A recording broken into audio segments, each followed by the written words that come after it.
To my channel little star. और आज मैं आपके लिए लेके आई हूँ भाषा की विशेषताएं। तो पिछली वीडियो में हमने भाषा की डेफिनेशन को देखा था कि वो कैसे बनती है, किन अव्ययों से मिलकर भाषा का निर्माण हुआ है और भाषा का मतलब क्या होता है। तो क्विक रिवीजन करते हैं जल्दी से।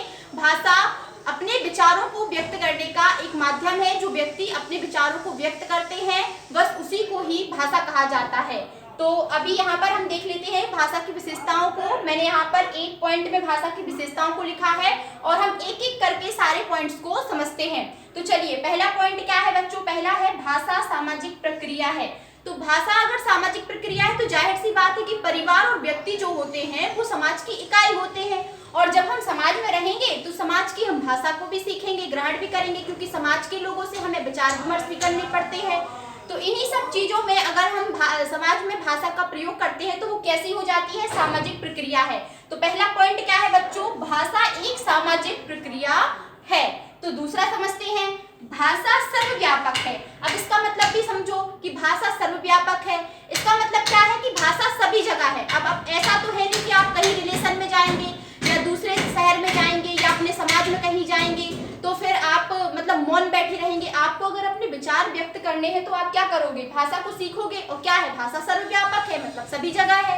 तो दूसरा पॉइंट क्या हो गया बच्चों? भाषा सर्वव्यापक है। तीसरा क्या है? भाषा परिवर्तनशील है। परिवर्तनशील होने का मतलब क्या होता है? बदलाव आना, है ना। जो भाषा परिवर्तनशील नहीं होती उसका कोई अस्तित्व ही नहीं होता है। इसीलिए भाषा को हमेशा कैसा होना चाहिए? परिवर्तनशील। क्यों होना चाहिए?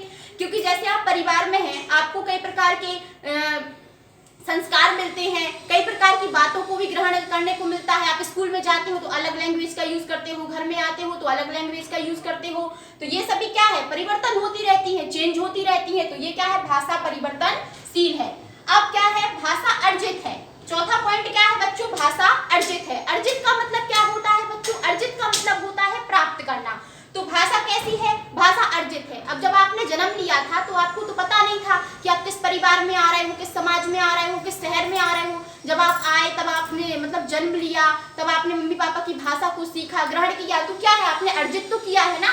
तो ये क्या है? भाषा अर्जित है। नेक्स्ट हम देख लेंगे, भाषा अभिव्यक्ति का माध्यम है। वही हमने जो परिभाषा में देखा था कि भाषा क्या है? भाषा एक अभिव्यक्ति का माध्यम है, मतलब अपने विचारों को व्यक्त करना। वही क्या कहलाता है? भाषा कहलाता है। ये तो चौथा पॉइंट हमने यहाँ पर भी देख लिया। नेक्स्ट क्या है? भाषा की मानक लिपि होती है। तो लिपि को मैं अगली वीडियो में समझाऊंगी आपको। लिपि क्या मतलब सीधा सा होता है कि जब भाषा को लिखा जाने लगे, एक अनुचित चिन्हों के प्रयोग द्वारा जब इसी भाषा को लिखा जाने लगे तब होता है लिपि का जन्म। तो इसकी एक मानक लिपि होती है।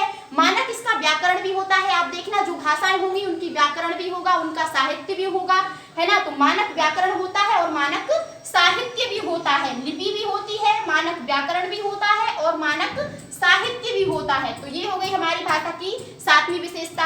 आठवीं और लास्ट विशेषता क्या है? कि भाषा एक बड़े क्षेत्र के लिए होती है।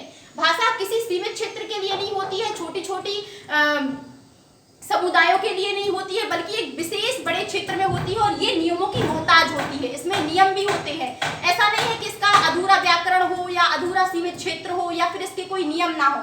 तो इसके नियम भी होते हैं। तो बच्चों ये है भाषा की विशेषताएं। एक बार जल्दी से क्विक रिवीजन करते हैं बिल्कुल सीधे से सरल शब्दों में कि भाषा एक सामाजिक प्रक्रिया है, भाषा सर्वव्यापक है, सभी जगह बोली जाती है, भाषा परिवर्तनशील है, इसमें बदलाव हो सकते हैं, भाषा अर्जित है क्योंकि आपने इसको अर्जित किया है, सीखा है, भाषा अभिव्यक्ति का माध्यम है क्योंकि आप विचारों को प्रकट करते हैं। तो ये क्या है? भाषा अभिव्यक्ति का माध्यम है।